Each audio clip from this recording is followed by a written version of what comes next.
you know, when I don't have a pad, I write them on little things because my brain won't hold all these funny names. You didn't take your pad with you last night. Pardon? Too bad you didn't take that pad. I should have. And I'm just trying to find where in the heck I put that. You're wired. And I am now wired. I know he was called the Commissar, and they called him the Commissar. He was the one who did all of the training for the, well, they had a Halo school, you know, George told me, in the Philippines, where they trained the Delta Force, the assassins in the Philippines. They had also had a school like that. The Australians had one in Indonesia, on an island where they're having big kind of East Timor. East Timor, yeah. Yeah, it's in the mountains, and it was started. Yeah, and the Portuguese are involved in this in some way. Based on your newest lesson, you learn about the line of Thursday. Very good? All right, great. We're rolling. We're recording. We are doing it right now. And good deal. Hey, Albert. Albert. Hit this camera here. Tighten the shot just ever so slightly, would you? Mm-hmm. Just, I mean, you don't have to get all the way. You could reach from that side easier.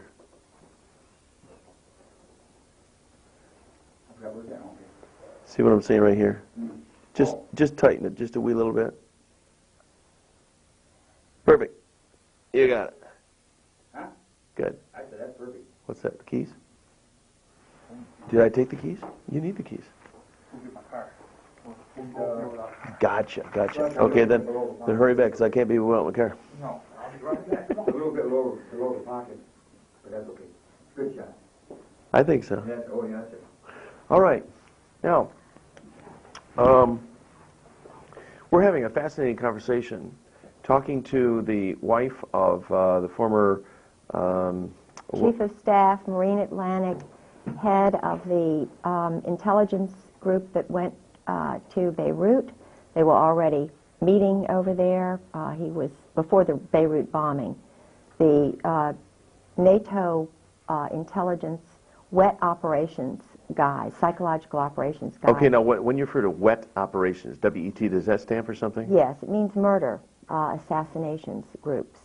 NATO has a group of assassins and psychological operations specialists who work in combined operations to destroy targets.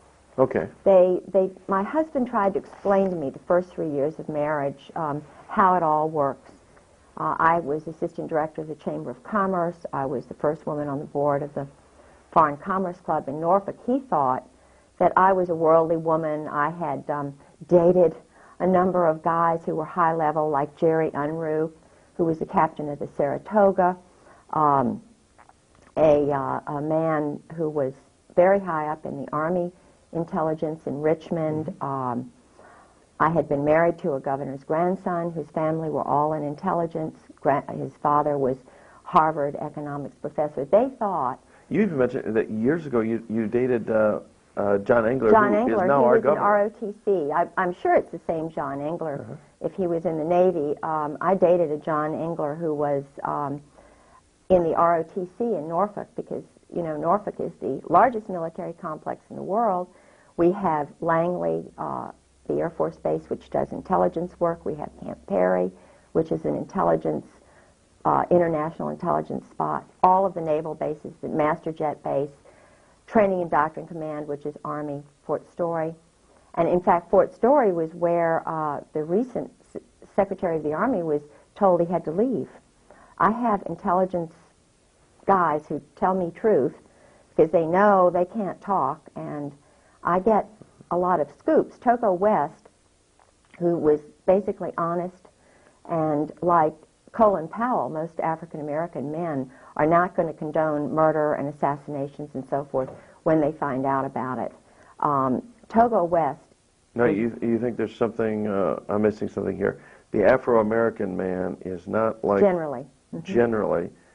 So you feel that Colin Powell is a different cut of general than these other guys we've been talking about? Oh, absolutely. Colin Powell's the wonderful thing about some of the African American men I've met is they'll tell truth. Why would they allow these guys to rise in rank then? As puppets, thinking that they will, be able to make them do certain things because psychologically they're innocent, they're naive. They cannot believe that our government has got hit squads, that there's group sex going on, that they are giving people money in exchange, for their services. Mercenary training is going on in the Army and the Air Force at the highest circles. And Colonel John Ryman, Dr. John Ryman, they have him targeted as a kook. Colonel John Ryman lives in California. He was on the high track up the Rising Star track. He was in Great Britain. He found out about a murder over there. Okay. He reported it. He also had the crazy idea that there ought to be a peace college in Cambridge. We ought to really start working towards peace. Well, the minute he got back, he gave an idea, a synopsis of his sort of peace college idea to Colin Powell and his wife. Colin Powell took it to the National Security Council. When Ryman got back, and I'm not sure of the logistics and the chronology of all of this, but I'm in contact with him, he was put in a funny farm. I think he was put in a place in either New Orleans or St. Elizabeth's Hospital, where they put Ezra Pound and where they've got Reagan's assassin. St. Elizabeth's Hospital, like the Eastern State Hospital in Williamsburg, has Army intelligence people in there. They're targets, people who have decided to tell truth or whatever. In other words, people who believe in the American dream, who are Christians, who are trying to get things straightened out. If they transgress that line where they upset somebody in high command, just like in Germany, they all of a sudden move from being a person to being a target, from being a human being, a Christian, a loving, wonderful soul, to being a target, therefore the enemy. This is also what happened in Germany. Why should God makes us all wonderful and beautiful? Those of us who have the courage of our convictions and who believe in what Christ did, who stand tall, why should the leaders not be able to speak and tell truth? Because it's in the rainbow of truth, the rainbow of individuals who are God-fearing and love truth, in which we can build a better world. So why are good people silenced? Why are their papers gone through? I have an interesting, I took some notes last night, and I'm trying to, Okay. Well, they're silenced because they are, they're in a conflict of good versus evil.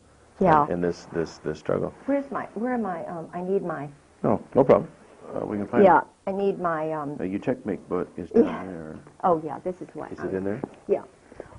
What's happened to me, what's happened to people like Marianne Poors, Deborah Von Trapp, Colonel Sabo's dad. Let's talk about Deborah Von Trapp for a second, because I've heard the name, but I somehow associate her with there was something negative, or there was some discrediting of what she... Is she the same Deborah Von Trapp that alleged that the Oklahoma City bombing was somehow Japanese-related? Or is that a different person? Now, she may, I do not know. I've met her on the phone through Sarah McClendon when I was staying with Sarah. Everybody's experience is different. When you're a Christian, when you're a very strong Protestant Christian, as I am, and you're walking in light, you're walking in truth, you take people at their word until you find out that they've lied to you. And if they have intentionally lied, then, I just let God deal with them. Do you know what I mean? Okay. I don't believe So maybe in somebody fed her disinformation solely designed to discredit her. Yeah. She, and I do believe this is true, I believe that, I know that she worked in the White House. I know she worked under a man named Getzman and some mob figures in the White House who were Army. Mm-hmm. Now, this CIA thing, from my experience, is bogus, because every person I've known who was in the CIA was in military intelligence first. For example, my husband. Mm-hmm. He told me furtively when I saw him in court, I don't work for the CIA. You know, I knew he was telling the truth. He was afraid. He wanted me to know. Point is, he works under the Army. He's a Marine Corps, high-level intelligence officer. But he's under all these Army people, so I'm having to assume that the judge, the lawyers, the commissioners, all the people who are handling my husband when he's around me, because I really believe that he loves me, you know, even though he's under their control. And I think that's why he's been totally kept away from me. His daughter-in-law told me he can't come back because he'd end up staying. You know, it was, the point is that David Lay, my brother-in-law for 20-some years, I married John Garland Pollard, whose sister Mary Lloyd Pollard married a CIA agent, David Lay. David Lay was Harvard hasty pudding, translates Mandarin Chinese. He's a brain. His family came over from Germany. I think they were Zionists. He doesn't believe in any religion, but he is still working for this intelligence arm. He's doing wargaming for this monolith, this global monolith. He's playing chess by mail. He's writing articles about the Middle East. He's an expert on, you know, what's going on in the Middle East from the Israeli perspective. He's Army. I was with my sister-in-law when he went on a mission, and she was in the same psychological state that I was in. This is what, how I know. And that state succinctly is? Keep the women out of it, terrorize the women, make the women fearful of their own. In other words, make them, I can't describe what I went through except to say that every single Marine wife that I know is in that psychological state. Thank God, thank my grandmother for her wonderful Presbyterian background. You know, women are intelligent, kind of, you've got the spunk in you or the genes or Jesus Christ, whatever it is. I know truth, and truth is vitally important to me. I cannot live a lie. Do you know, I can't live a lie. I cannot. Maybe I was injected with pentothal when I was an infant. I don't know. But so like that incident at the officers club where your husband at the time told you, just get used to it. This is the way that it is. Yes. You just can't get used to living some facade and looking the other way as if something doesn't exist. No. And I mean, he's sick. My husband's really mentally sick. Any man, I believe he killed his first wife, Sue. He's dangerous. We're married for a month. He gets a letter and a phone call from Mary Clark Yost Talab and Anne Bouchou. And, you know, naturally a wife who's newly married to a handsome man isn't wanting other women to write. And I'm saying, you know, and I've already found out who they are. I've got a master's degree. I'm a researcher. You know, and I'm saying, George, what are you doing hanging around spies? I didn't know about double agents. And Kashmir Yost is on the Council of Foreign Relations. Her son, I'm sure it's her son or her cousin. And her husband, as I mentioned before, was a Muslim who was really a turn person on the Palestinians, who worked at the American University of Beirut. My husband was sleeping with her, Al Gray. Everybody knew this. And I didn't know that this is what you do until I called Valerie Wilhelm, General Charles Wilhelm's wife, on the phone. Now, who is General Charles Wilhelm? Right now. And let me tell you what she told me. Okay. You just have to get used to it, Kay. She told me about, you know, her husband with, I said, George has got another man. Lieutenant Colonel Michael O'Boyle, whom I was told is his boyfriend, you know. And she says you just had to get used to it? She said you just got to get used to it. Same thing came from the wife of General John Sheehan, Jack Sheehan, head of NATO, a friend of mine, then to parties at my house. And I see, by now I've gotten my little tape recorder from Radio Shack, you know. And I'm taping phone calls because nobody's going to believe me, you know. So I've got my little tape recorder and I'm talking to Sheehan's wife. Well, she's saying, come on over. Let's have coffee. You come over at so-and-so time. So I invite Carolyn Millis, whose husband was the temporary chief of staff after my husband's wife's murder. Sue, I know Sue was murdered, blow on the head. I had so many blows on the head, you can't even believe it. Broken bones and so forth. Well, in the middle of these terrorism episodes that you know, my husband would put me through, he would say things like, you know, I'm down on the ground, he's got a 45 to my head, or he's strangling me with his thumb on my jugular vein, you know, and he's saying in this sergeant-like voice, you have got to believe me. You cannot question me. In other words, it's like, I am being interrogated, or I am being, it's the most awful experience to have the one you want to love, the one you have made your commitment with, have you in pinholes, and knowing he's an experienced guy, you know. So, it's horrible. And these wives, now I cannot say whether their husbands have done the same thing. I don't think they have. But what they train them to do is to be speeding along the highway. It's shock treatment is what it is. I've been told it's shock treatment. And they're driving along the highway, and you've got an important person to meet or an important party. You know, you're all dressed up, or you're going to somebody's house.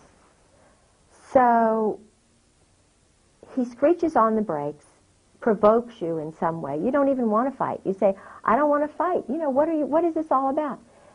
And he's just speeding up, going like, you know, 90 miles an hour, screeches on the brakes, and then he gets out and runs. You cannot believe, it's horrible. And where did he run to? Oh, there was a party, a Norwegian party. The first time that happened was when we were down in North Carolina with the camera, you know, when he wanted to get my camera. I nearly drowned. He wanted me to tell him where the camera was. He tried to kill me that night to scare me so that I would behave.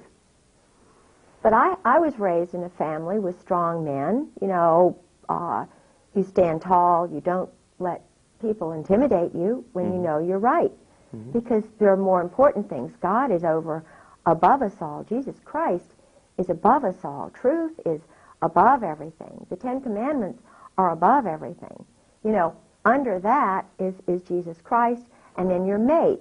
So I put, you know, that's why I put him in very high esteem, but I knew he was not normal. I'm an intelligent woman. I read. So I was hoping I could change him. So it was a battle. It was a spiritual battle going on. I knew it was a spiritual battle. And I was believing that that I could, you know, reprogram him, essentially, subconsciously. Now, I didn't know that at the time, what was going through me, but I was really being tested. Of course, the many years of operant conditioning he'd been through fortified and solidified his positions. Yes. He was far more entrenched an operative than you were going to be able to undo. Oh, he was involved in the HALO program, the Mac HALO? What's HALO? He mentioned it was something to do with training assassins and training psychological operations specialists. It was in the Philippines. They also had one in Panama. Okay. They had a school for Army and other guys where they would strip them down nude. They would tie them onto logs. The man who ran the school was dressed up as a Nazi soldier. even though his name was Olenchek or something. He was a Czechoslovakian pervert. Then they had a man who dressed up like a woman who was really pretty, you know. And here are these guys nude, and they're training him to kill. And in fact, there's a book called Copperhead, which I have a copy of, which is all about, it was written by a commando guerrilla who was from North Carolina, who had been battered badly, or West Virginia, I think he was. And his father had battered him, beaten him. Well, what they do is, in the prisons, through this CASA system and so forth, they take the innocent little boys who've been battered by their parents, and they turn them into assassins by making homosexuals of them or something. Now, I believe that these men are redeemable because I believe that men like my husband and Oswald, they're held by the secrecy, by the power of this adolescent group which controls them. And I believe that if they knew that there were strong women, mothers, and wives who would be behind them 1,000%, they'll have the courage to come and speak out. Do you know what I'm saying? Or at least to stop the growth of this stuff, because it's the growth of this stuff they are intending to destroy America.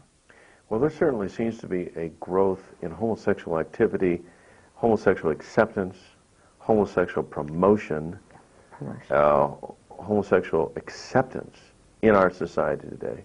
Yeah. And it just seems like everywhere you turn, you're finding a little group of homosexuals, or even in our local community, I'm surprised how many homosexuals are running businesses, and certain restaurants are becoming homosexual hangouts.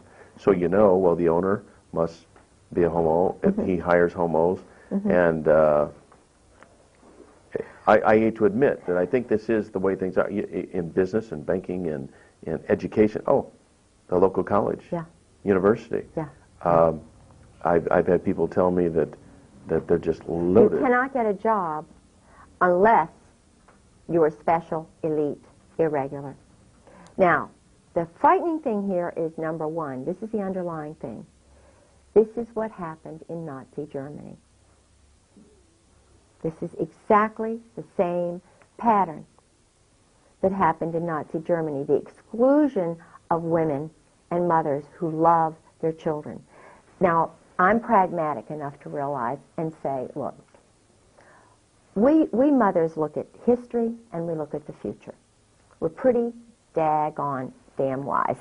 I don't use profanity unless I'm talking to soldiers, but I've learned to use, you know, this is what they listen to. They're really, you know, I can talk sailor talk, I can talk Marine talk, I can talk commando talk, because I'm the, you know, little bitch who loves Jesus. And, you know, I mean, when you're in the streets, Christ wasn't out there with all the goody-goodies. He was out there in the streets. He was out there talking to them, the drunks and so forth. I know how to reach them because I don't mind transgressing into this kind of little verbiage if that's what Jesus Christ did. But the danger here is that, yes, it's growing. It's a growth industry. It's growing exponentially. So what's going to happen? What's going to happen? They're cloning people. You know, do they need women? You know, which women are they going to have? The party girls, the bimbos? In Norfolk, just to give you an example, Lieutenant Governor Dick Davis, Marine. Second wife is a prostitute. He loved her very much. She had a wig salon. My uncle, Dr. George Bentley Bird, was the major obstetrician for everybody in Norfolk, prostitutes, everybody. He told, our whole family knows, you know, who the prostitutes are, who goes to the Saint and Sinners banquets. Judge Richard Kellum. I mean, this is a nice guy. Now, the Saint and Sinners banquet, is this a local affair? Yeah, okay. Yeah. Every town has got this sort of, you know, Saints and Sinners group. The sleep around group or whatever, okay. You know, the group who tolerates it and has a little fun. And they're all, they're all guys. Well, okay. But the thing is, where's it going to lead?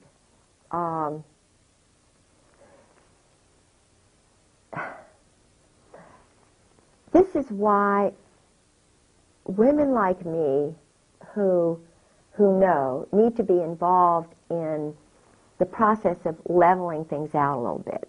I don't know whether I'm describing it. When you target good, strong people who know what to do or who can figure out quickly what to do in given situations, it's like targeting good people, taking their papers, going into the leaders' houses. The leaders who pop up, who are trying to get things straight, are the ones who really know what's going on. They're just the people who need to be involved in the process of leveling things out. Mm-hmm. Because, hey, maybe they've gone off a little here, a little there, but the point is, they know that truth and light is what is going to make that balance work out. And when you marginalize women, target women, mothers, wives, who are strong inside, I'm talking about really core strong, genetically strong. Mm-hmm. Even Clausewitz says that the moral is 3-to-1 over the arms,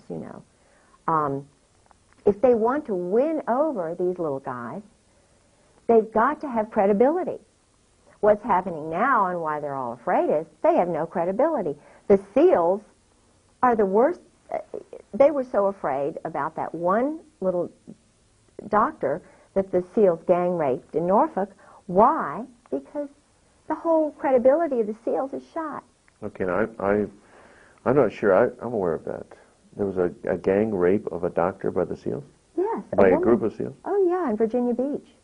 And when did this occur? 2 years ago. And the interesting thing is that the parents of this girl, she's beautiful, from Georgia. This is a wonderful human being who went into what used to be Poppy's. It's kind of the night place in Virginia Beach. When I was single, mm-hmm. I went there, we would go there, 4 of us women, young mm-hmm. women, Molly and Sally and myself, and we go there, and the doctors would go there. It was kind of a place. Well, the SEALs are taking over Virginia Beach. SEAL Team 4, 6, and 8. And this gal went in there. One of the men just saw, oh, she's great, let's take her out. They took her out, raped her, killed her. Goodness. Strangled her. And was anybody ever prosecuted? I don't really know what happened because it's been hushed up by the local courts who are controlled by Army JAGs and Marine Corps. And again, JAG stands for? Judge Advocate General. And these are guys, all who have been involved in their wives have been handled, gotten rid of their first wife. They're sleeping around with another bimbo woman or another man. They're participating in group sex. C. Lyden Harrell is one. There are lots of them. Who's he? He is a man who was, now I'm not anti-Mason, but right. I have suspicions about Masons. Some of the things that they do mm-hmm. in the darkened rooms, and I've been told that... Well, it's a secret society, isn't it? Yeah. But I know that he sabotaged me in my case. I think there's money... Oh, he's the judge. No, I've had a number of lawyers that they sort of said, because, I have no lawyer. I'm trying to fight for all these other women and mothers and for the people who know truth. And because I'm verbal, because I'm articulate, and I'm also gullible, I want to believe that there's somebody good out there who's going to help me fight this thing. Because I've got photographs of being battered. I've got doctors' signatures. Sarah McClendon, the senior White House correspondent, has an affidavit where she tried to call my house. And men answered the phone and said, this is a military base, and the Griggses don't live there anymore. Now, Sarah McClendon could not even get through to my house For 2 months, she had to go to another phone just to call me. So I knew that all these other people I'd called in Washington were trying to call me, and the calls were being rerouted. Now that is in this book. This I found in Goodwill. And so I shouldn't mention this because they're going to go now start culling Goodwill, but all the intelligence divorces, there are a lot of divorces going on. The wives will throw out their husbands' books, or the husbands will throw them out. They're mad at the government. But, you know, I found that's why they've been raiding my library. That's why they've been... What's the title of this book? This book is called Intelligence and Electronic Warfare Operations. Okay. Now, this book is all about what happened to me. Army, Air Force, Marine Corps. Where is the FBI Psychological Operations Unit? Quantico, Marine Corps base. The only FBI agent who came to me, who was allowed to come to me, was Dan McNally, 20-year Marine. Homosexual, I believe. I'm pretty sure he is, because you know, and I'm not saying that he's a bad person, but I am saying that I was not allowed by any other FBI to have any other FBI agent come and hear about the break-ins to my home, the battering that I went through, nearly killed, the murder of my husband's first wife, serious business. She's in a grave, Suzanne Workman Griggs. She died on April Fool's Day, 1987. And the doctor wanted to do an autopsy. Couldn't do it, because the 2 men who were doctors in that hospital, Dr. Lawrence Smith and Jean Lamb, Army officers.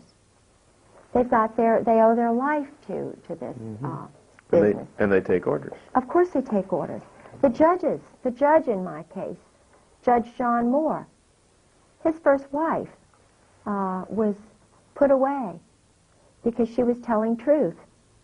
And I found out from Carrie Brown, who's an Army officer who had a Purple Heart, who told me exactly what she told him. Now, he's the judge in my case.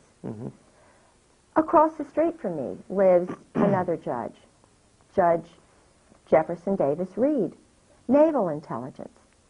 He found my suitcase in the woods. I've known his family since the beginning of time.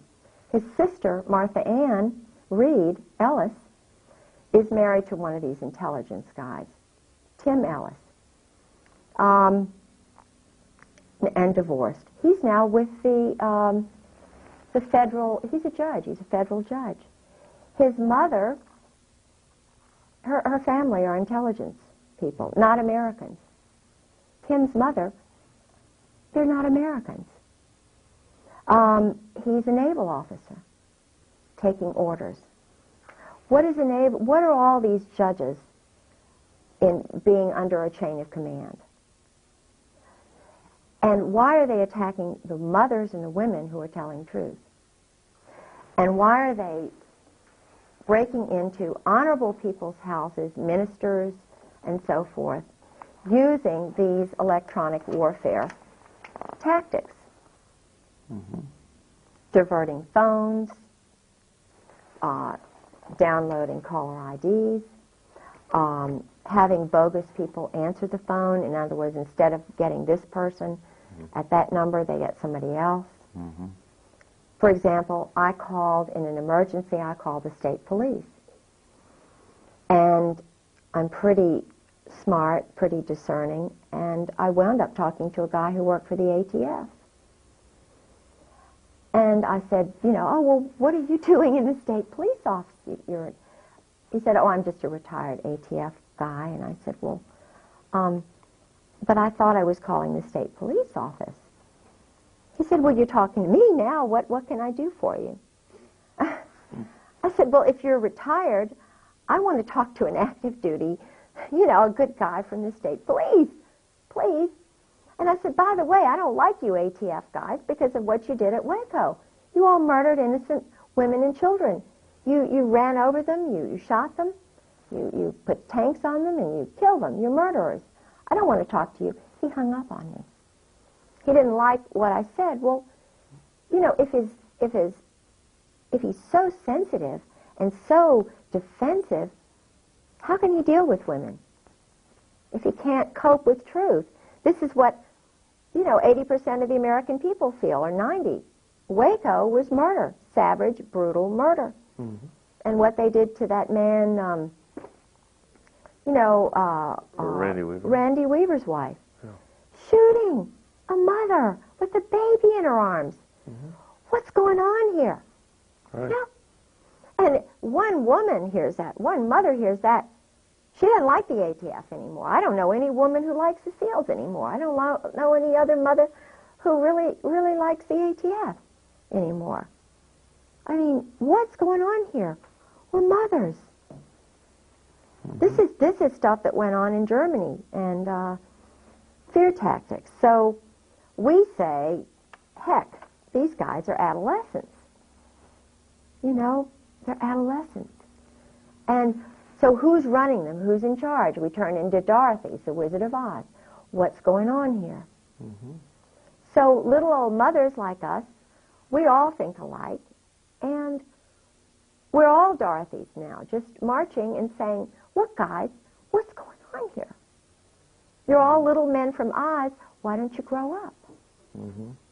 You know? And it can be straightened out. Do you see any similarity in what's going on in this country in China, Tiananmen Square? You know, we've all seen the picture of the young man standing up in front of the tank. I don't know how much long-term effect that had in China, but it still sticks in the minds of a lot of people here. You know, like Tiananmen Square for China, Waco for America. Are there similar? Is this a turning point, a rallying point?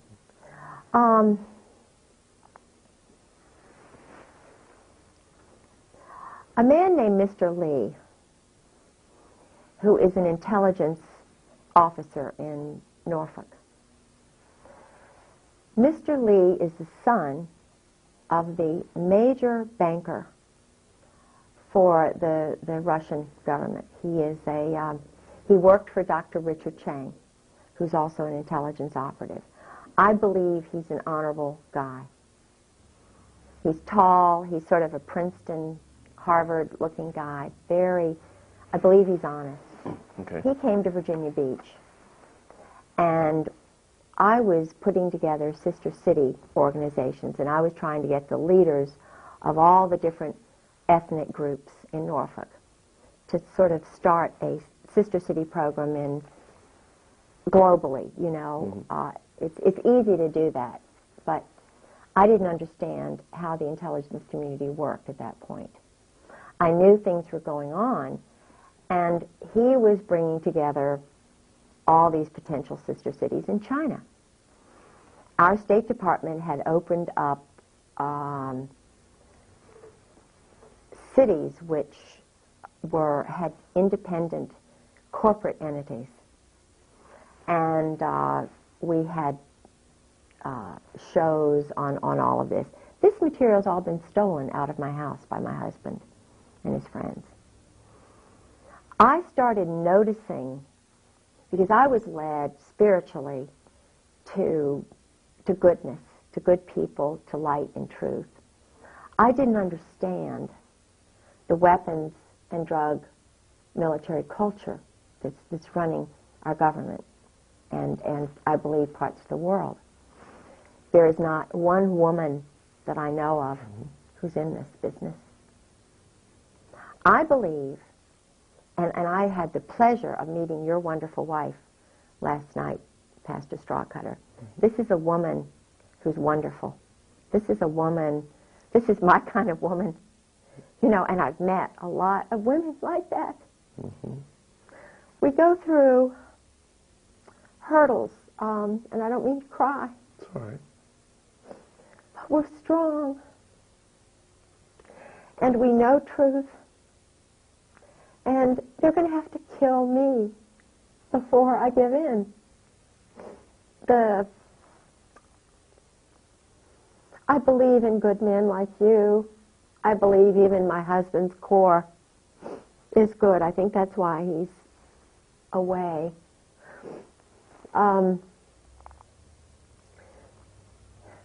I looked at, and that's the way I have this, why I have this little book here. It has the list of the members of the CFR, Council of Foreign Relations. Do you recognize names in that CFR list? All these names that I've underlined, I know. Okay, you're out of camera there. You're out of frame. Go ahead and pull it in close. There we go. All right. All these names that I've underlined are friends of my husband's, or I personally know. Okay, okay. My son, John Garland Pollard, and I hope I'm not jeopardizing my family, but and I believe that there are some good people possibly in here, so I want to qualify that and say they're not all bad. Just because you happen to know them or underline doesn't mean that It doesn't mean that they're bad. List. No, right. no. But, and I don't have my glasses on. I'm blind as a bat, and I had surgery, so I can't hear right. I'm just a, 55-year-old wasted woman. Not at all. But there are quite a few names here, and it's quite a long list. I mean, we're only at the ends now. This is the, Bill Clinton's on here. You've got the Rostos. You've got 11 Cohens. Okay, we're the Z's. You've got Mary Halab's son. I'm pretty sure that's Kashmir. Carl Vorno.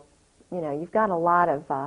You've got the Commandant of the Marine Corps, whom I have my picture taken with.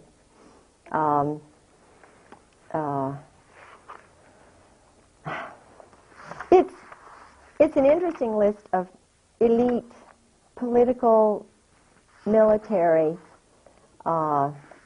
banking individuals, and the sons of some high-level people. So you have all these powerful people in a club. Yeah. That has common goals. Yeah. Which is global uniting,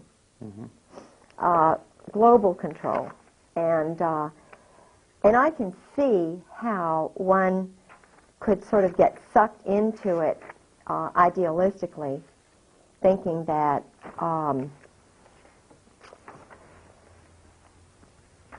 it's something that we should, world peace and harmony and everything. And I mean, I can understand wanting world peace and harmony. I'm trying to find a name here. But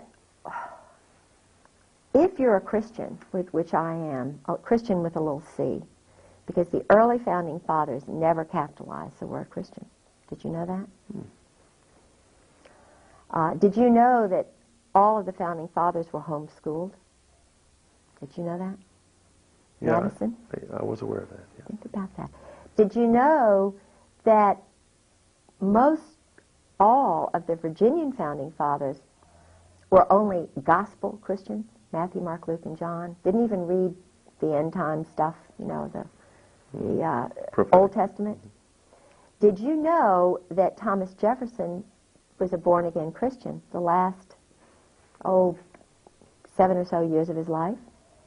Did you know he was corresponding with Adams in Massachusetts?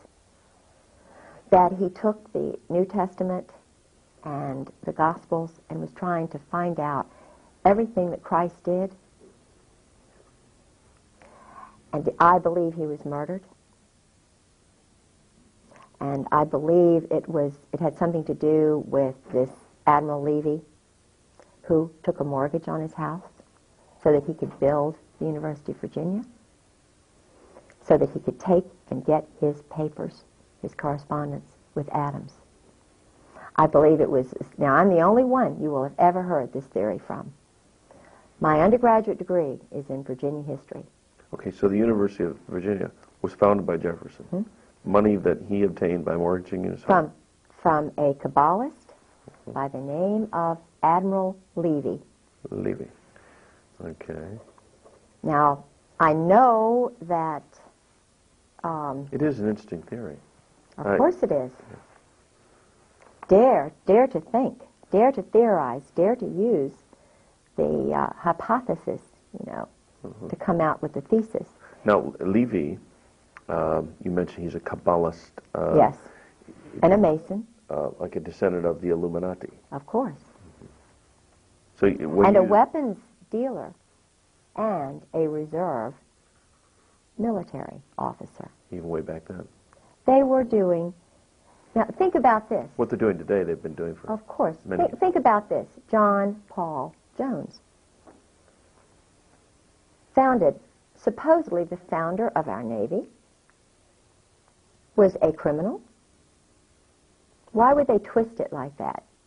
He was also a Kabbalist, also a Mason. He and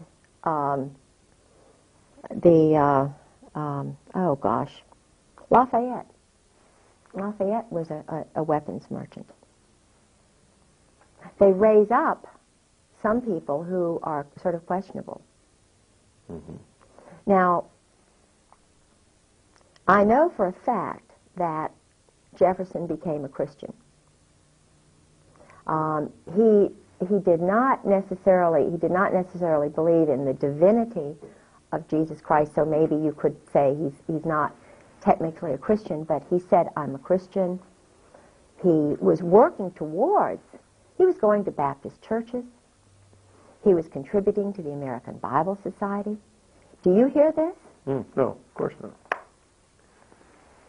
Jefferson was a born-again Christian who was searching for truth, who was murdered, I believe. Okay. And at the same day he was murdered, so was Adams. Think about this. July the 4th. And of course, you're being a Virginian and a Descendant of James Madison. and a student of Virginia's history. Somebody like yourself could dig this out and would dig this out. It would course. be germane to you, whereas who else would it even be important to? Yes, I was. God and my Christ have put me in the most amazing places and times. You would not even believe. When I studied at the University of Edinburgh, I received a grant in 1978 to work on Lord Dunmore's papers. Lord Dunmore was the last royal governor of Virginia. I was invited by the current then Lord Dunmore, Johnny Dunmore, to work on the Dunmore papers. No one but John Selby has done any work on Dunmore. So I stayed with, I'm not going to mention too much because I don't, but the point is, I know a lot about the triangular trade, what was going on in Bermuda. Triangular trade. Yes, For our Tom viewers. Devine. The triangular trade is the illegal weapons, drug trade that is still going on today. Mm-hmm. Israel is basically running it with the New York bankers.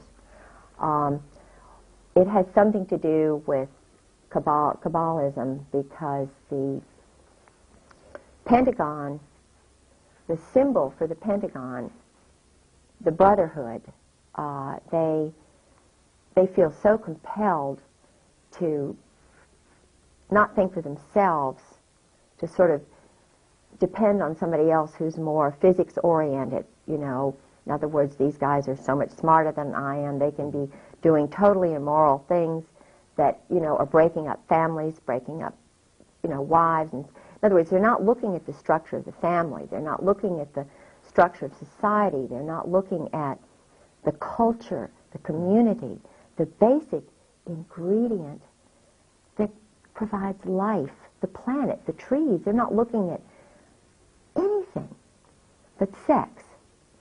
And when one perverts and twists, in other words, one focuses on, yes, sex is wonderful, you know, it's great. I'm a, you know, great proponent. But there's so much of a focus by this group on sex, and the military, you know, they go back to Greek days and they have all these symbols of, you know, the Washington Monument is supposed to be a phallic symbol, you know, and they say, well, this proves, you know, because the Greeks were doing it, the Egyptians were doing it, and it's this secret little group that was, you know, back in the days of Nefertiti and Mark Antony, and it just proves that we're just great because we had the Holy Roman Empire, and Alexander the Great that was homosexual, and Catherine the Great was, but it's debauchery. The thing that one has to realize is that God knows best. It is an abomination. It is a sin. Now, we've all sinned. We're all sinners. I don't believe we should be putting people on stakes for doing this. I think Jesus Christ said the simple answer is this, which Mandela said, the simple answer is this: just repent. Just show that you're changing your life. I've sinned. Everybody's sinned. I don't believe that that targeting people, whether you target them this way or that, is the answer. Mm-hmm. Now, this is just my personal opinion. I am not a judge. I wish I could be a much better judge than any of the Kabbalist male judges in Virginia Beach, because they are doing this to women, mothers, who are honorable people who are telling truth. And I would like to hear Hannah More tell her truth. I would like to hear Grover Wright's wife, Lynn, tell her truth. These are generals' wives? These are wives of judges in Virginia Beach. Okay. I would love to have heard Ken Whitehurst's wife tell her truth. She was shot. Well, now, in Virginia Beach is Pat Robertson. Would you like to see him be a judge? No, I would not. Okay, why is that? I wanted to believe that Pat Robertson was honorable and good. He's a Marine. Did you know that? Did you know that he went to the psychological operations school, whatever that is, at Yale?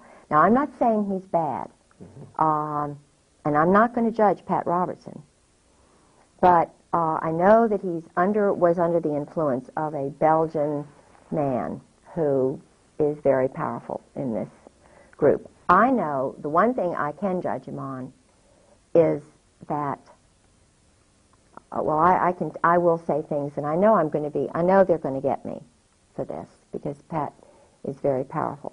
But if you walk into Pat Robertson's Williamsburg Inn, it's a hotel there, and you're poor, and you are a woman or a person who's poor, or an African American who's poor, and you walk into that gift shop, you've walked into the house of the Sadducees and Pharisees. The dresses in there cost starting at $200. The belts, these are clothes, basic commodities. Now, I'm not saying that's wrong. It's wrong to have money, and as I say, I'm not going to judge him. But from my perspective, the way my father was reared,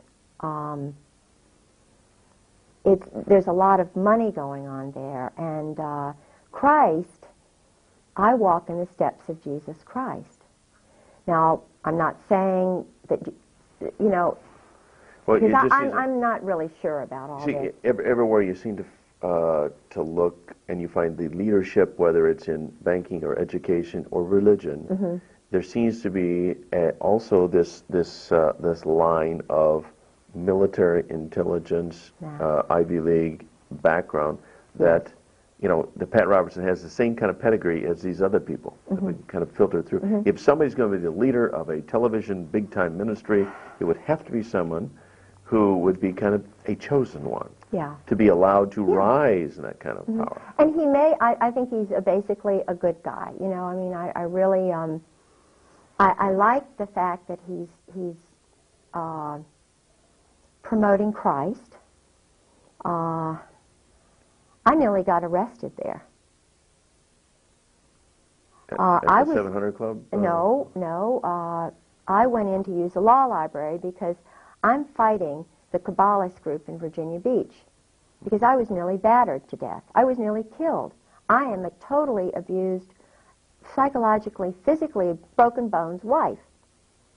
Now, it says that if you are this way, you just get a warrant and you get your husband to say he's sorry or something. That's all I wanted, was for my Marine Corps husband to say, I'm sorry that I did this. But if he's got men behind him telling him to do this, they're not going to let him say he's sorry, are they? No. If he's got Phil Holwager, the pastor, who's also Yale-trained intelligence chaplain with Pat Robertson, who's the pastor that I took my husband to try and get him to become a Christian, if he's meeting with Phil Holwager and Phil Holwager is telling my husband what to do, that says that Phil Holwager is a programmer for my husband. He's been trained in mind control. And Phil Holwager admitted to me, I've had psychological training, yes. And it slipped out. Oh, well, I made the mistake and told George, you know, in other words, he let me know that he has power over my husband. So then there's Ty Kroll, who's in the same church with my husband, who is a sailor, and he did some sexual things to his son, and he had his children taken away. Well, he's in the church and a good guy and everything, but he's a pedophile. Now, my husband, and I'm sort of taking up Ty Kroll's side, because we're in the same Bible study. It's kind of interesting. But Ty Kroll and my husband are meeting kind of secretly with Phil Holwager. And then there's T. Parker Host, who's running around nude at his farm, enticing my husband out, you know, and they go away for sort of boat trips for 2 hours. Now, I'm saying, as a woman and a wife, what's going on here? All of a sudden, we go up to Matthews County, where Holwager also has a house. Host has a house. But it's also where my grandfather, Miller, was born. So I feel very comfortable in Matthews County. These people were not born in Virginia. Do you know what I mean? And yet they're bringing, all of a sudden, spur of the moment, taking my husband up and then taking my husband away on a 2-hour boat ride. Or we get to Phil Holwager's son's house, and then all of a sudden my husband's riding home with Phil Holwager in the car. It's all been planned. So I'm saying, and this is just before, just after my husband got back from Norway, and I'm trying to remember whether the King and Queen of Norway had come either just before or just after this. It had something to do with the King and Queen of Norway's visit. They wanted to keep me away from the King and Queen of Norway because I believe they're Christians. I believe they're honorable people. And I was able to prevail against this group by going to the Norwegian ambassador, who's a wonderful man, and saying to him, and this is where Jesus Christ comes in and God comes in. And I know that they're with me because I'm good. And I was thinking about the good Norwegian people who wanted to see the King and Queen of Norway when he came to NATO. And all I did was what any honorable citizen would do, representing the honest little people who were Norwegians in Virginia Beach and Norfolk. I wanted them to have a chance to meet their king and queen. And the State Department didn't want me to do it. NATO didn't want me to do it. The Kabbalists didn't want me to do it. And neither did my husband. But what happened was I was with a solid, wonderful person, Ambassador Kjell Vibe. And we went to the Norwegian embassy. This was, I know I'm digressing and this is hard to follow, but Kjell Vibe and I were sitting at the table with my husband and an intelligence operative named Bill Nelson, who tried to sabotage the Norwegian group that I was running in Virginia Beach. And Kjell Vibe, we were planning a trip to Norway in August, which I think was just a bogus sort of thing to kind of, I don't know. To appease you a little bit. Oh, yeah. And I knew things were going on with my husband and the weapons sales and, you know, all of this stuff. And because he was dealing with the embassy, the American embassy, and with people, and, you know, there were things going on. And I knew things were going on. I was sensing it really strongly.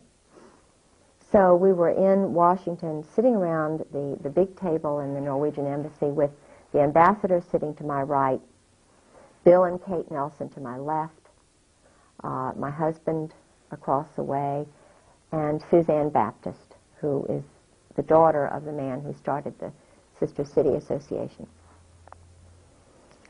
And we were supposedly planning this trip for the mayor of Virginia Beach and her husband to Norway. And he let it slip, the ambassador let it slip, that the King and Queen of Norway were coming to Norfolk in October. Mm-hmm.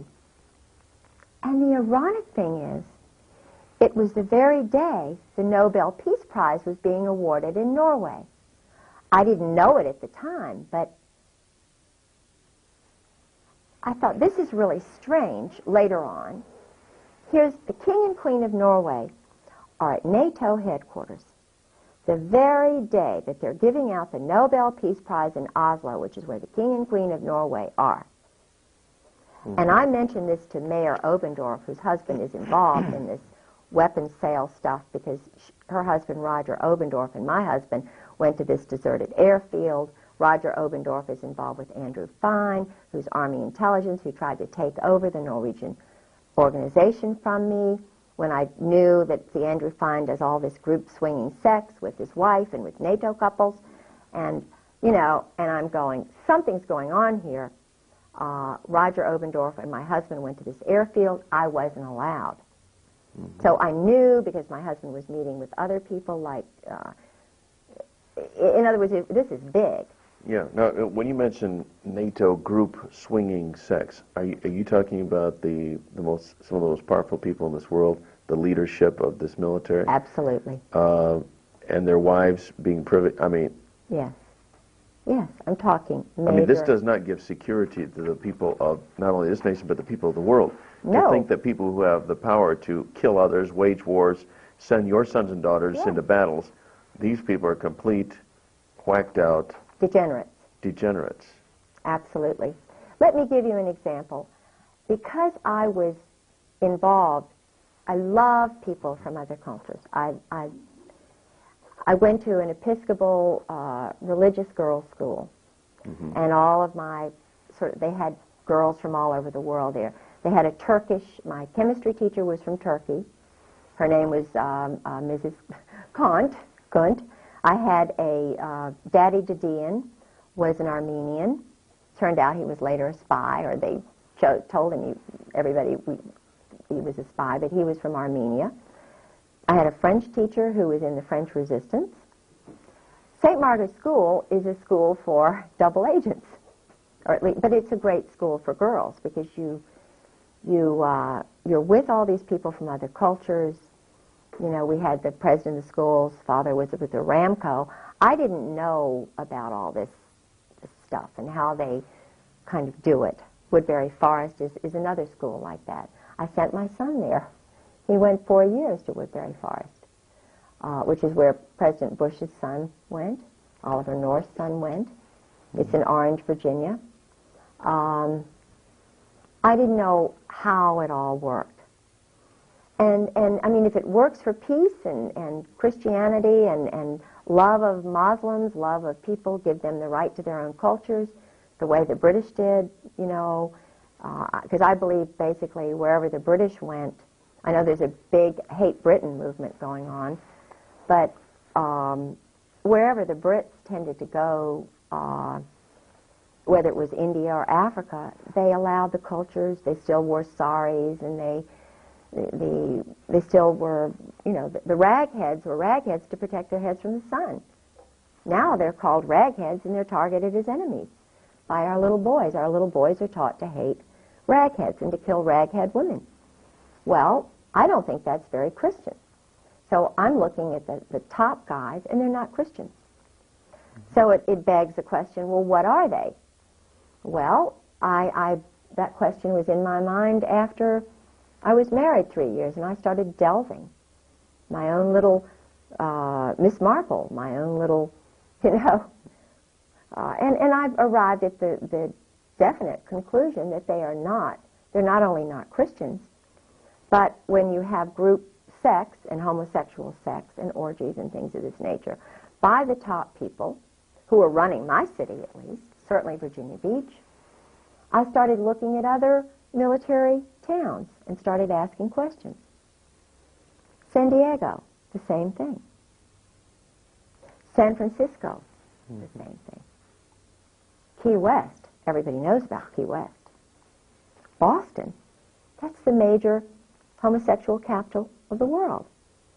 You know, they're having sex on the highways. Guys are parking. People can't even go into the restrooms in Boston. Of course, Washington, D.C. So, not to mention the Oval Office. Yeah, well, but at least, now I don't know about, see, I know that he is sick and he's addictive, but I believe that, now that you all will all disagree with me, but I lived with Sarah McClendon, and Sarah is a senior White House correspondent, and I believe he was just addicted to sex, and I believe that he was put into that office to try and control him, but I believe that he has repented. I believe he had strong grandparents who loved him, who were Baptist. I have hope for that man. Now, I know a lot of people don't, but I do, and I have hope for that marriage. I know she's a strong woman, and I know a lot of men don't like a strong woman, and I believe she loves him. And I believe that basically he loves her, and I believe they love their daughter. And I will say one thing, that at least, you know, and who knows what their motives are. It's between them and God, but I'm glad it came out for their marriage. Well, at least he's not, he doesn't seem to be homosexually inclined. No, So we'll see, this is it. Give him that The much guy, credit. And they don't like that, you see. That's why the little guy who's, you know, the little short guy, what's his name, the homosexual? Skenopoulos or... Yeah, his... George Stephanopoulos. Stephanopoulos. Well, I met him. See, I went into the White House with Sarah, and I met him. He's a little short guy, and I even saw the place, the Mambo Jumbo room, where he hangs out, right around the corner from the Ontario. Well, homosexuals are one thing. It's an abomination in God's eyes. It is an abomination. It's a weakness. It shows that they're very immature, and, you know, we all go through stages in life where we're immature. And I wish he would grow up. There's a whitehead who's an ambassador who's a homosexual. And his lover is one of Bill Clinton's attorneys from North Carolina. Now, I like the way that man thinks. He's a homosexual, but I like the way he thinks. James Angleton, CIA, was a homosexual.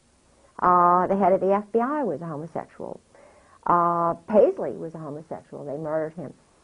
All of the British intelligence agents were homosexuals. I haven't yet arrived at my theory on that, except that it is a weakness. It is a moral weakness. It's a way to control people. No, that's what I was going to say. Now, I say, look. Makes them very controllable. Yeah, I mean, tell truth. Because I've been in situations that I'm not proud of, and I will tell anybody what I've done wrong. I'm not embarrassed to say, you know, this or that. Because I've been in situations where I found out that this person, you know, I have to admit, I'm a sinner. But the point is, when you find out and you repeat the sin, you're addicted. They call it addictions. It's sin. And why is it sin? Because your weak nature, if you're in a position of leadership, you shouldn't be leading. Yeah. And admit your errors, and that's why I think Bill Clinton will be stronger out of this. He wants peace in Israel. That's what this is all about. He wants peace in Israel. I did notice that when Hillary made overtures toward the Arabs, whoa. I mean, somebody yanked her chain, and that became a major issue. I was living in Washington with Sarah McClendon in the Kennedy Warren before the election. If you will remember, a plane went down on his birthday. On whose birthday? Clinton's. Okay. I mean, I believe it was a plane. There was a traumatic... I went to his he had birthday parties at 7 different places. It was his 50th birthday. The birthday party in Washington. He was not there. He was in, I think, New York or some other place. But I went to the birthday party, which was in the Kennedy Warren, in the basement of the Kennedy Warren. Okay. A friend of mine went into the birthday party. The point is, that night, I remember it vividly, there was a psychological terror thing for Clinton.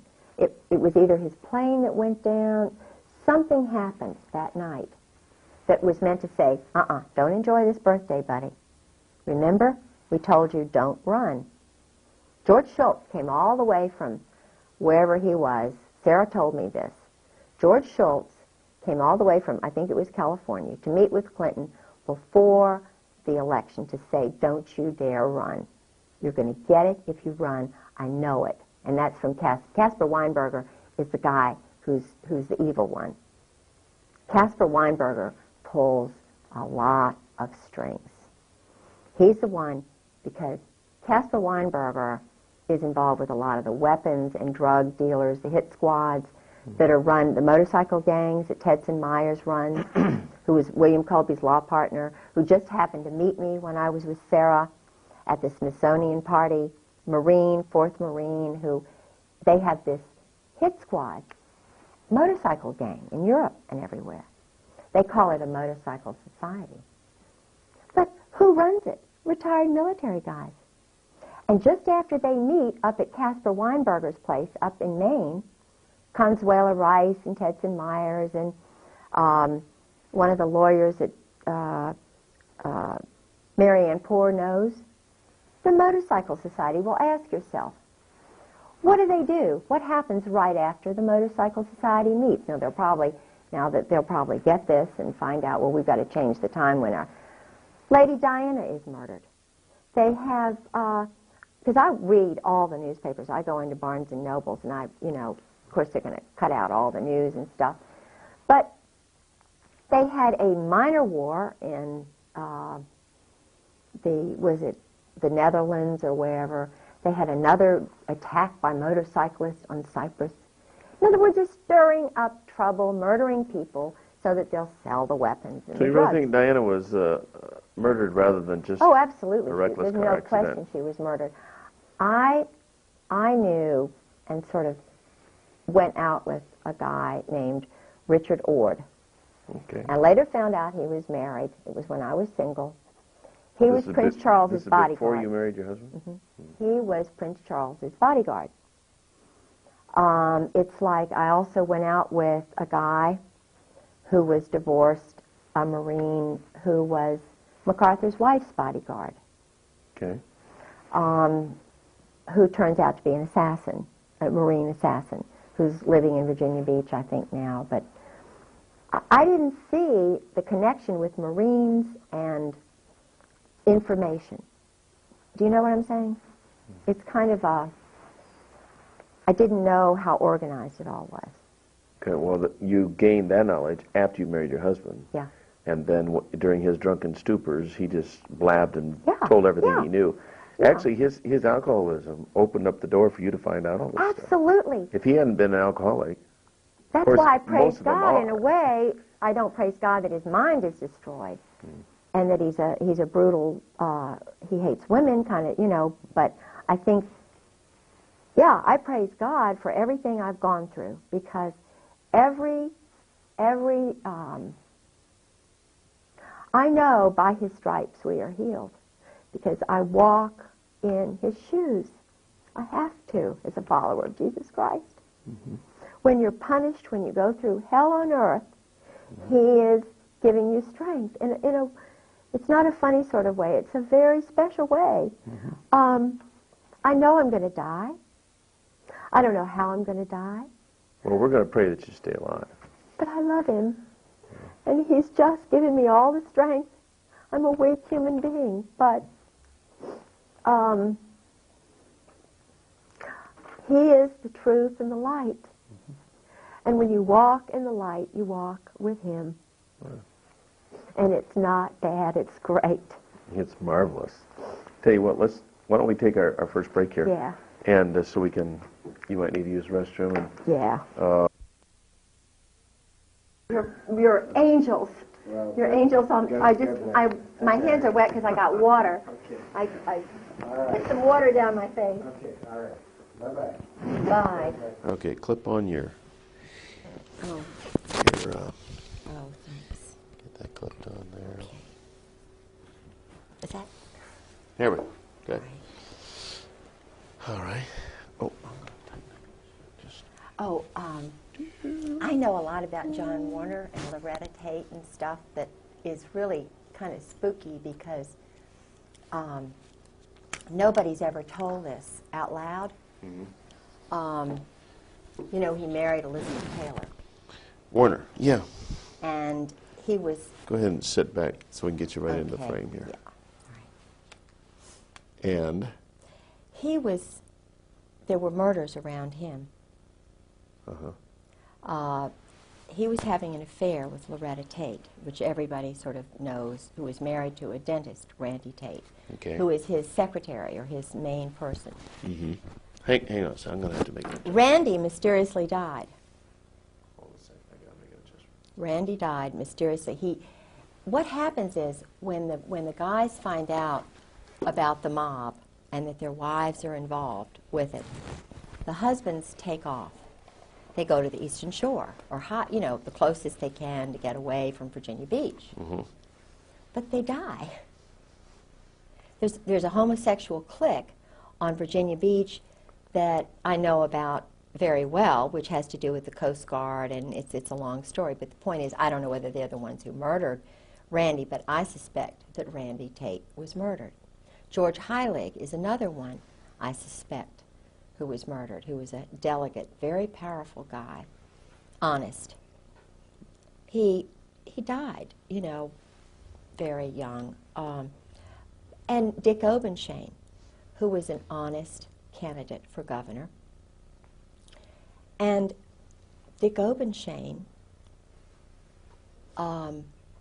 Dick Obenshain was running for governor. He was the Republican candidate. He was an honest, honorable guy. Mysterious plane crash. And what happens after Dick Obenshain's plane crashes? Well, they have a little convention. It's conveniently right before the convention. He's the titular guy. Well, Elizabeth Taylor comes into the picture. And never before, they just go right over Robert's rules and everything else. Elizabeth Taylor goes around, movie star goes around and says, I think you ought to nominate my husband. Well, he hasn't even been involved in the process. Dick Obenshain, who's honest, conveniently dies. John Warner comes right in there. They did not want Dick Obenshain in there because he was not controllable. Warner was. Same thing with Paul Tribble, who's a cousin of mine. So I'm a Waring, and his family are Warings, and we're related. Paul was married to Rosemary Tribble. Well, there were some things that were going on, thinking that, in other words, Paul Tribble could not really totally be controlled. He was, they got rid of him. Rosemary knew a lot of stuff, and they get rid of the good guys. Murder, I believe that... Well, don't they refer to this as Murder, Inc.? I mean, yes. another name yes. for... Well, the Marine Corps so-called- are the assassins. The Marine Corps are the assassins for the mob. If you look at guys who've been in 4 years, let's just take Tedson Myers, for example. Now, he's a very nice person to talk to. He was involved with the founding of the Peace Corps with Sergeant Shriver. He's from the Brooklyn Bayonne mob. He came from that group. They sent him to Ohio State. Then his 4th year, as I understand it, he did something like truck driving school. Then he goes into Korea and becomes UDT. And then they underwater demolition. In other words, assassin. He's very smooth. He marries a high-level gal, Sullivan. Whoops. Something happened. Just lost count. Oh. You get eaten no matter what I do, never stop that tape. Okay. Because now we're out of sync with that camera. But all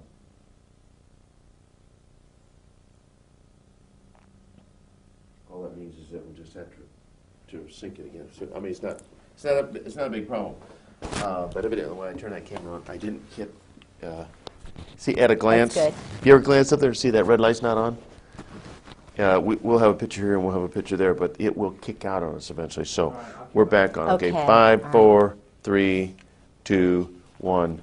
We're back. But just pick up where you left off. Yeah, the mob in Virginia, Virginia Beach, is very, very strong, very well organized and connected with the military. Yeah, well, you indicated before that there's a connection everywhere between the mob and military. Absolutely. The Whether it's New military York or is San run by the Diego or- mob. The military is the mob. The Marine Corps are run, they're the assassins for the mob. They may only be in, as Tetson Myers was, for 4 years, but the individuals then go on to truck driving, truck loading school. They're always loading things and, moving things around. But then they send him to Harvard Law School. Then he winds up, when I met him, or just actually, I met him after Colby's murder. But I find it rather unusual that I had spoken with William Colby, the head of the CIA, who knew my husband well, who told me on the phone all of this stuff about the Phoenix program and Israel, and all of that stuff was coming out, and that he was going to be doing it. Okay, your husband told you. No, Oh, no, William Colby on the phone. And Tetson Myers was across the hall from him. Okay, so law was partner. William Colby Murdered. a good guy from the get-go, or Yes, was he, he was a good guy. one of the insiders they need to get rid of, or was he? He was an insider who was involved. He knew about my husband's involvement with Krulak, Victor Krulak, Al Gray, the Russian double agent who was, I believe, Czechoslovakian or Georgian, who was called the Commissar, who was running everything in Vietnam. He was the murders, the assassinations. My husband was involved with the murders, the assassinations. He was involved with teams that did that. They were training boys to kill.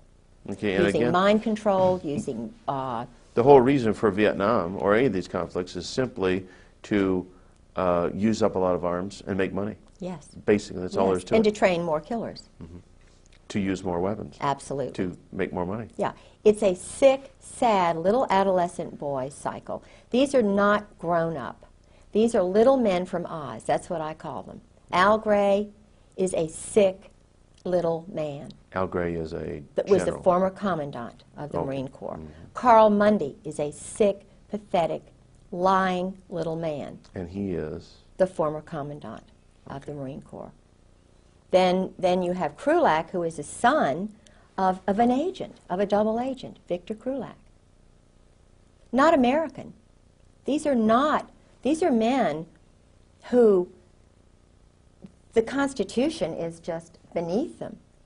People like me, their wives, and citizens like you and honorable people are just beneath them because they're special. They're elite, just like the German SS. That's exactly where this specialness came from.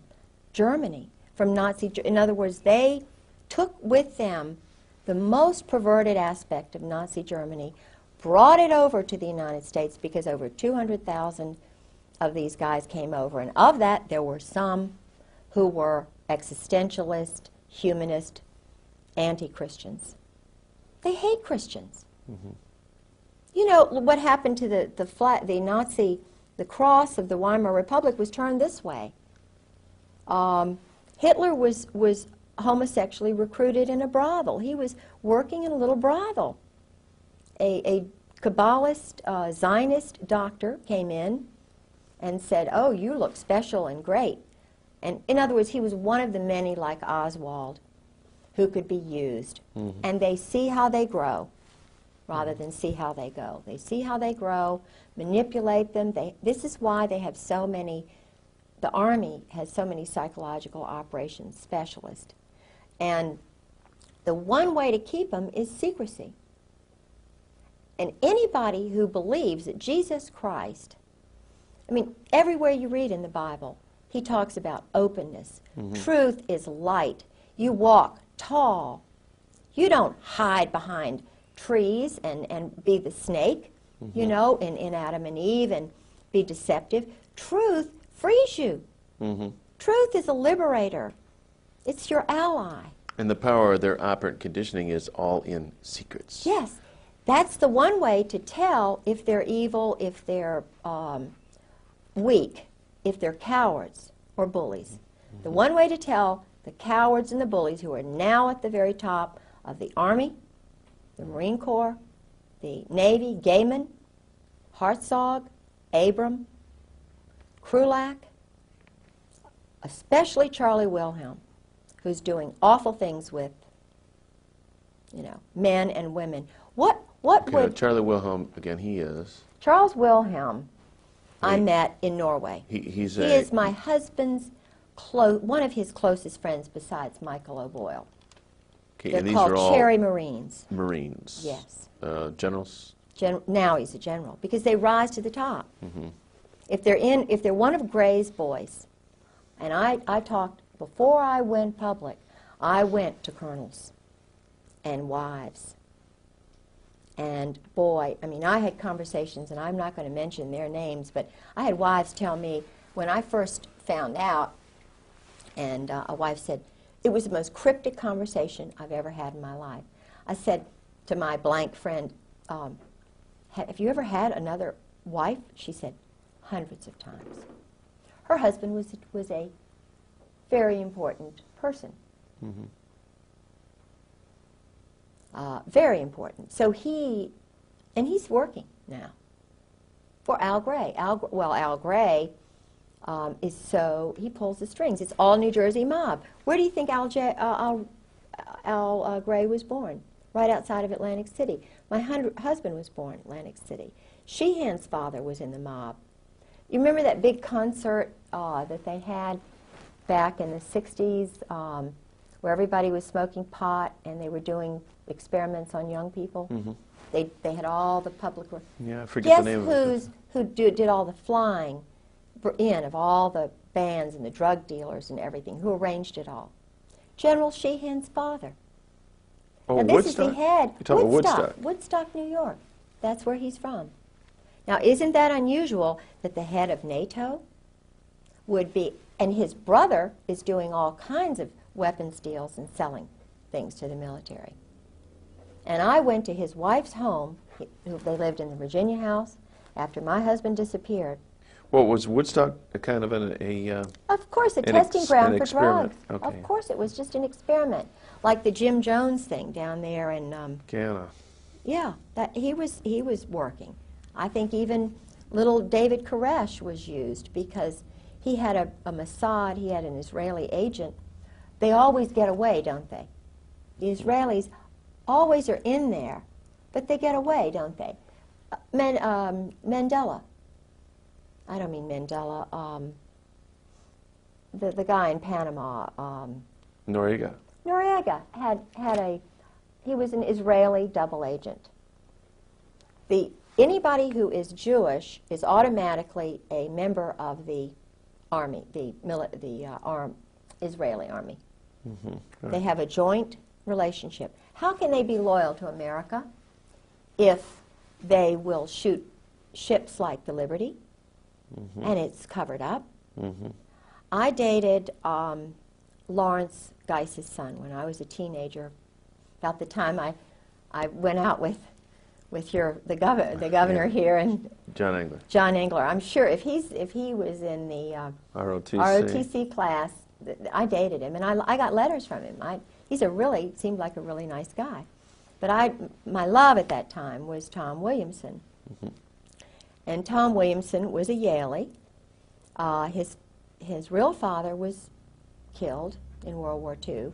His mother, who was a Ballantyne, Admiral Ballantyne's daughter, a wonderful person, married Lawrence Geis, who was a captain, and then he became an admiral. And I went to the change of command of the Forrestal. I really did like that family very much. And being a Norfolk girl, old Norfolk, you know, grandfather was in naval intelligence. He retired a captain in the reserves, military doctor, very prominent family, you know, and I lived next door to my grandparents. I was sort of the good to date this girl, you know. She's a lot of fun and stuff. So I dated Tom, and I went to Yale to visit him and so forth with Bob Tate and some of the guys up there. Well, Admiral Geiss took over the command of the Forrestal. He was the head of the whole everything for the military when the Liberty was bombarded by the Israelis. Right. And one of my best friends, Josie Taw Lennon, you talk about a wonderful, she's been through a lot, woman. I've learned a lot of information from her. Josie's brother was on that ship. Did he survive? Of course, no, he was murdered. He was a rising star, brilliant young boy. I think about 30-some guys died on the SS Liberty, didn't Yes, he was one of them.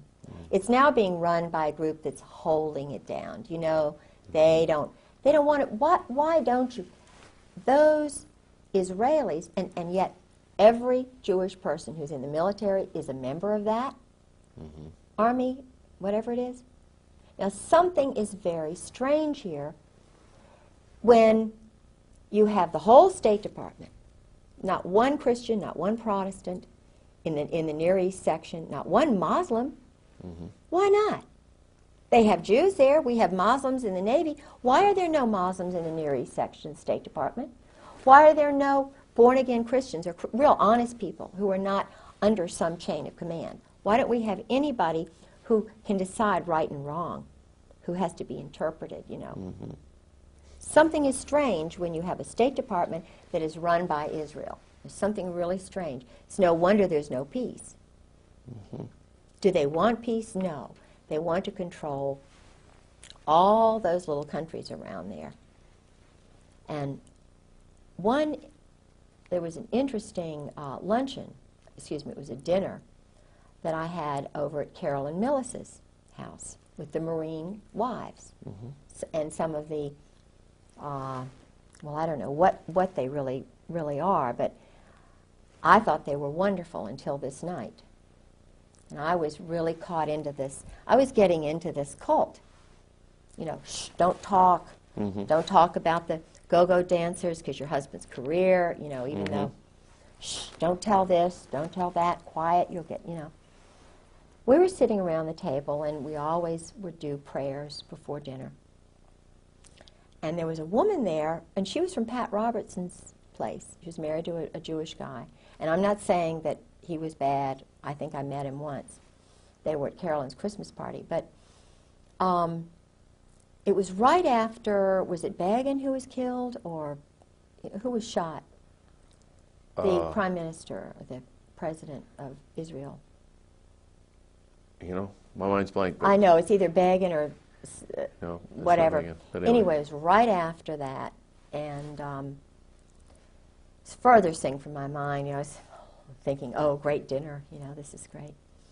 So this woman said, and we were in the middle of the prayer, and she said, oh, just thank you, Jesus. I thank you, God, that you killed Begin. We just praise you for that. You know, this is an evil man. We just praise you, God, that you killed so-and-so. Yeah. And I'm sitting there. You know, I've traveled, been 20 times to, you know, England and Scotland and known all these NATO people and so forth, and I'm thinking, what did I just hear? Thank you, God, Jesus killed the head, you know, because he wants peace. This is the guy who got the Nobel Peace Prize with Arafat. And I'm going, what? So what do? This is one of these moments, these crossroads moments where you have to take my culture, which is Southern Protestant. I have to say something.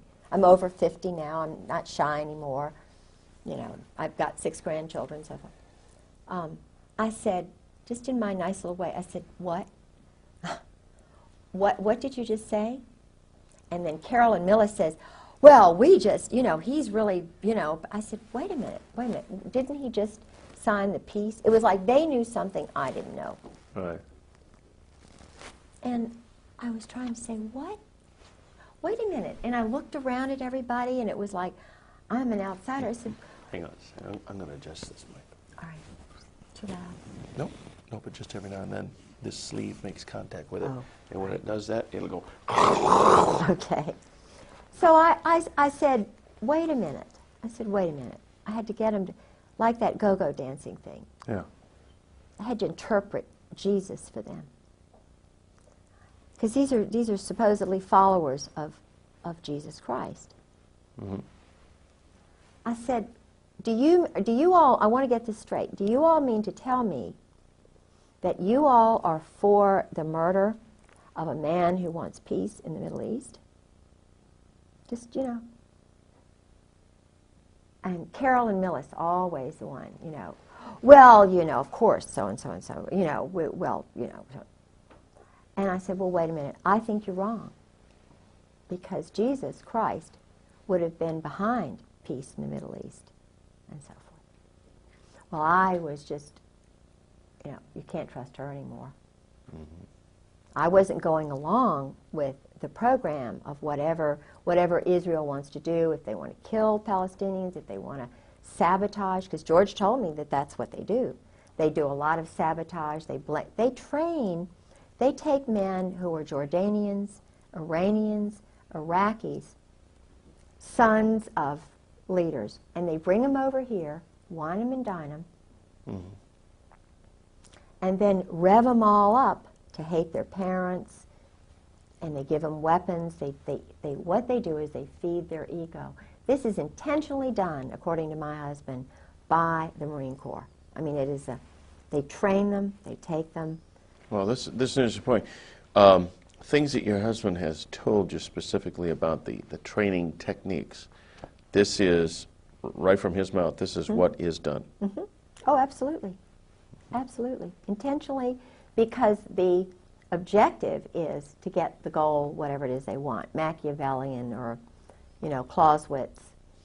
And of course, my husband was reared, he was suckled on Proust, Sartre, Camus. If you want to read his thesis, it's in French. It was written by Todevay, and, but it's at the Princeton University library. You can read what my husband believes. Now, this is the Chief of Staff of the Marine Corps. This is a guy who writes with a purple pen, which means homosexual, arrogantly so, writing with a purple pen. Al Gray, he's working under Al Gray, called Gray's Boys. This is what they call them, Gray's Boys, all homosexuals, Cherry Marines. There are books on Cherry Marines that I've got. Everybody knows about Cherry Marines. Now, if you have to be a Cherry Marine to get to the top, and then you read about Krupp and the German High Command, and you know that they're using the same word, special. Mm-hmm. You know that they changed the eagle to be the colonel and the captain. You have to get an eagle. And that started when all of these people started coming over to change the America to be generic, no more of a Christian nation. Mm-hmm. And that started, the head of the Marine Corps, who was a Kabbalist, Zionist, in the 1860s, 1850s. You can do your research. When did they change the Marine Corps emblem from being, I think it was a bugle, to having an eagle on top of the world? And who was the commandant when that happened? Ask that question and find out the answer. And then wonder, like I do. And George told me, he said, we've always been the murderers. He said, why do you think we have the red line down our pants? And he said, now because he was trying to interpret for me. We have this X on top of our hat or something. It had something to do with target practice. I spoke to his uncle Dick Griggs, who also works for the mob, the intelligence community. It has something to do with the schools. They have money, limitless money. I believe it's mob money, for poor boys to go to these fancy schools. Uncle Dick has a little computer like Roger Obendorf does. Uncle Dick. George's uncle, Richard Griggs, who became his father because they were trying to get him away from his father. He was away from his parents for 8 years. Mm-hmm. His uncle handled him. His uncle is getting money from this group. He used to be just a school teacher in Princeton. But he has 2 sons, Bob and Jeff, who are like my husband's brothers. Now, what does Bob do? That's the question of the century. What does Bob do? Bob handles an account for my husband. And I started asking questions about, well, where is this? Bob moved from Princeton, then he moved down to Oklahoma City. He was near that Augusta Golf Club, and now he's in Colorado, and he's handling this account that George has money in. And I see papers of my husband's after Beirut. In other words, he'd done a job. And it was a civilian job. Now, here's a colonel in the Marine Corps doing a civilian job. TAD. TAD. It's where they go off and do a job sort of undercover. They get a Right. new... George says he's had so many different passports with different names. I'm getting mail from an Engelhard. He's got accounts now for an Engelhard. I get mail from Princeton private account. From Merrill Lynch is involved with the mob. They have rogues in there who launder cash money. They have people who launder cash money in Norfolk. I know some of the people who handle the cash. No, your husband. Drug money's in cash. Your husband is Jewish. No. Oh, okay. Oh, no. He's a German. He's the son of a German family. But his father was in Atlantic City doing very shaky things. In fact, his father's father, not his father, take that back. His father, Ray, was a weak, precious little man, and I liked him. Nobody listened to Ray. The mother ran everything. The mother was strong, domineering, bossy, and I must say she was not attractive, but Ray was handsome. They married. They had 3 boys. I know she had to get married, the older brother, but in those days it was very embarrassing, Well, Ray didn't have anybody. Ray was essentially an orphan as such, although he had lots of brothers. But let me tell you what Ray told me. I was in California with his mother, George's mother and father, staying at his brother Don's. Mm-hmm. And everybody, the world revolved around Mother. But Ray had a lot of wisdom there, and I was anxious to know what really went on in New Jersey, why they left New Jersey, why they left Atlantic City, what happened in Lawrenceville, why George was put in this school and not seen for 8 years. What did happen? All right. It had to do with the fact that they were poor and desperate, that the sister, Rhoda's sister, George's mother's sister, married someone high up in the intelligence community who was he went to the Presbyterian school or something like that. But Ray had been in prison. George's father had been very shortly in prison in New York. And this is, you don't talk about that. Ray had seen his mother run over by his father with the girlfriend in the car who wound up being the stepmother. You don't talk about that. All right. There were 7 boys, I believe. Ray was right in the middle. All of these pictures have disappeared from my house. Supposedly my husband has never come in to the house. All of this, the pictures of assassins like Rockland Williams and, you can't believe the things that are slowly being taken out of my house. Why? Well, obviously, so that your credibility can be attacked if you ever tell anybody about this. Yeah. I mean, it's a miracle you got up here with the pictures that you did. Yeah. That we're including in this video. Absolutely. That you know, support your credibility. It's just a shame that this video wasn't made a year ago. I know. Or 18 months ago. Yes. Because pretty soon they'd have me not even married to George Griggs. Now. If they could destroy all the records. Of course. And it's possible to do that. Of course.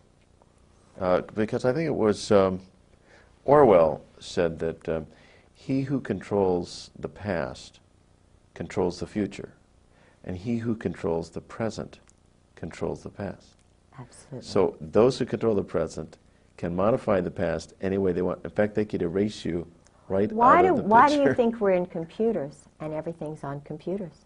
All they have to do is, I had tapes that I bought a little Radio Shack tape, and I taped General Gray's, the conversation with Gray's wife, Jan, who said, "Oh, we don't know where George is. We don't know." And I talked to General Gray on the phone. If they don't know where my husband is, and he's working for Charlie Wilhelm now, what does that make Al Gray? After I've been battered, and I'm calling, I've got pictures of bruises, hematomas, broken foot, putting a 45 to my head, laughing at me while he's standing over me with my arms in pain, chasing me in bathtubs. You know, so I'm hiding and saying, "Please don't kill me," while he's laughing. I have took diaries and so forth. Why do they want my diaries? Why don't they want my evidence in the court of this? And I've got it right there for Judge John Moore, who's a commando. Why does John Moore kind of giggle at me? Why, you know, what is so funny about being battered as a wife? When his first wife is dead in the grave. Well, what's funny to them is that it doesn't matter what your claims are, they're in control. That's it. The chickens can do anything they want as long as the foxes are all in cahoots. That's it. And why I have a transcript at the first commissioner's hearing, and Colonel Barry Cantor, who is a Kabbalist, who lives right around the corner from T. Parker Host, who's a commando assassin mob guy, brags about it, who's now has about 7 or 8 agencies and is a friend of George Bush's all of a sudden. Barry Cantor, his office is right next to George Sharp, and they are persecuting me in courts right and left, and it doesn't matter what he says. It's like he's just totally, you know, so it doesn't matter. We'll just ruin you. And then, so I find another lawyer, and his name is Doug Ballard. General, what's his name, up in Washington gave me Doug Ballard's name. And I thought this, I still think he may be an honorable guy, and I'm trying to remember his name, because he's talking about a lot of the stuff that's going on. But Ballard is a name that has connections to the Deep South. Well, Doug Ballard went to VMI, and I knew Doug Ballard because he was a law partner of Philip Purrington, whose brother Charlie I knew, and I liked Charlie Purrington. He was, when I was dating my first husband, John Pollard, they were best friends.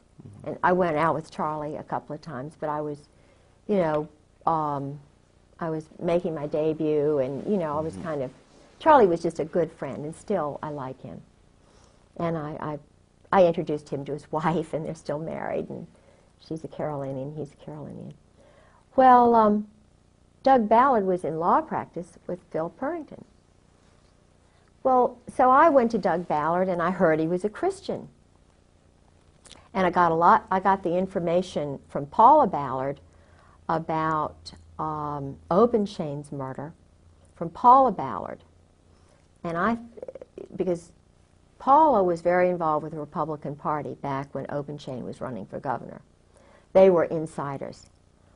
He was an Army intelligence person who was doing business with the Saudis. He was up in Washington with Oliver North and that whole crowd. Doug Ballard was doing business, illegal business, money laundering. But I was attracted to him because General Ben Parton said, maybe this guy will help you. Benton Parton. General Ben Parton gave me Doug Ballard's name. Do you think Ben Parton is a good guy or a bad guy? Well, I don't know, because what I was set up, or maybe he didn't set me up, but I went to Doug Ballard, and, you know, he's a shyster. This Ballard. guy is crooked as they come, or either very weak, and I think that goes along together. I told him about the things that had happened to me, and keep in mind, he's Army. He's Army Colonel. Ballard is. VMI, but I didn't know what I now know. And VMI again is? Army, Kabbalah, you know, it's But VMI stands for something. Virginia Military Institute. Oh, okay. And Because Benton Parton is very well known in certain Oh, circles now Ben for Parton. challenging the Oklahoma City bombing. okay, well then I believe in him. I think he just didn't know what I know about Doug Ballard. Because I think he heard Doug Ballard went to this born-again church, and his wife is all this born-again, which is great, and because I'm born again, but let me tell you what happened. I mean, and they may have been persecuted. They did go through some persecution, but what happened was, and maybe they know too much, but what happened to me was this, because he is part of the Brotherhood, Doug Ballard is. I trusted him with my file. See, Barry Cantor, my husband's lawyer, is an Army colonel. Ballard isn't colonel. The judge, John Moore, is a colonel. The commissioner, two of the first commissioners were colonels. Andrew Agee, who is mixed up with Crooks in Virginia Beach, he's a commissioner in Virginia Beach. Then there is the first one we were going to get. No, Agee was the first one we were going to get, Army Colonel Reserves. Then there is the former Commonwealth Attorney, Andrew Evans. He's in the Masons, and I just talked with his wife not long ago, and she was shaking her head like, yeah, I know all this stuff, I know all this stuff. Well, there's a brotherhood. And Andy Agee and Andrew just Evans, who was Commonwealth's attorney, they're part of this brotherhood. Now, they were going to judge the case for me. Then we get the third guy, who was in the House of Delegates, Ned Caton. He is a Coast Guard JAG intelligence guy. So finally, we choose Ned Caton to go because he had done work for us, and I don't think that's really right. But the point that I'm trying to make is that every single one of these men who were judging a battered wife, almost killed, first wife dead, do something with the husband, bring up the battering, it's handled. We go into his quiet, secret office. I think I have a lawyer given him $1,500, and he's one of these society lawyers. And he doesn't want to mention anything about the abuse for some reason. And I'm sort of being flim-flammed, you know. Well, this is part of the divorce proceeding, or Yeah, did you bring a separate cause of battery? Or this is I all did the divorce? battery. See, I started everything. So you filed a criminal charge? I filed a criminal charge. Of battery? Battery. Okay. Because, you know, you're indoctrinated to believe that if your husband's a perpetrator, my husband is a gross perpetrator. Okay. And So you were seeking civil damages against him? no, all I did was take out a warrant to have him brought back. I see.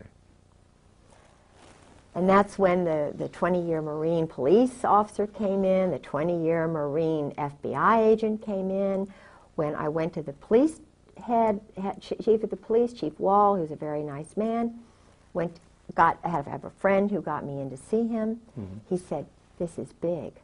This is way over my head.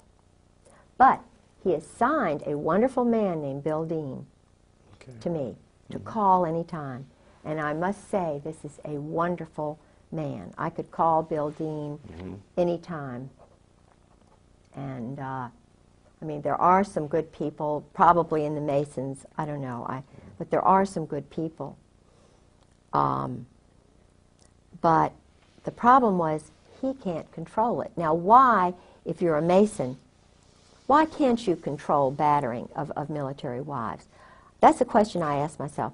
Why is it that they cannot control a perpetrator who's killed his first wife and I've nearly been murdered? Well, the answer is hierarchy. Okay, right. Taking So I orders. start saying now, in Virginia Beach, if the chief of police has no power, if Bill Deans, who's head of the CID, has no power, I'm looking and wondering, okay, I'm a battered wife, and I start meeting other high-level battered wives in the courts who are having the same treatment by Judge John Moore and Barry Cantor and Andrew Agee and Grover Wright, who battered his first wife, Lynn. They made it spread the word that she's crazy. Lynn Wright is not crazy. Grover Wright was running around with Ann Wood and wound up marrying her, and Ann Wood is now a blimp. Grover Wright is a perpetrator. John Moore is a perpetrator. He's now married to a girl who's in my garden club. And, you know, he was a commando, guerrilla. His father was a general in the Coast Guard, which the mayor's husband is a colonel, a captain, whatever, captain in the Coast Guard. So there really is an elite clique that runs everything, controls absolutely, everything. and it's not the CIA. No. Is there a name we can give this group? Well, George calls it, in his diary, he calls it members of the firm. He called it brotherhood. He mentioned the old guard, Army. It's Army. And it's White House. Did George ever talk about? But the presidents don't know about it necessarily. Okay. Did Oswald, or did your husband ever talk about Oswald?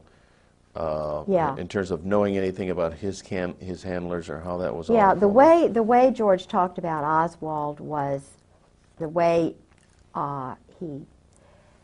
when you communicate with an alcoholic like that when he's drinking, and he's been totally battered, mind-controlled, but is fed lots of money, being poor and so forth. A woman, 55% of what people say is verbal. And then you learn to read the nonverbal. George was diarrhea of the mouth, verbal. But when I mentioned, it's like when I mentioned the word General Jim Joy, I knew it was General Jim Joy who had authorized the terrorism of my life. I know it is General Jim Joy, General Carl Steiner, General Hartzog, General Abram, General Gaiman, and Sheehan. I know. And Krulak. These men are the ones who are perpetrators. They bugged my phone, downloaded my caller ID. They have authorized and given money to people like Tedson, well, not Tedson Myers, but certainly Alexander Robinson, Ern Reynolds, 4th Marine, JAG, worked for the Justice Department. The Justice Department is involved. There are rogues in the Justice Department who think they are handling people by using cruelty, tricks, psychological games. This is not the way you handle a nation. Women know this. Right, but mothers know this. Like you mentioned New Orleans as Yes. kind of a center of mob and mind control. mind control. Illegal criminal activity. Did your husband ever mention any of the people there in? Yes, he did. In fact, he went down there. Okay. He went down there with General Gray, with Michael O'Boyle. During the time of '63? Oh, he was always going down there. And Michael O'Boyle was going down there. Well, your husband was a young man at that time, maybe.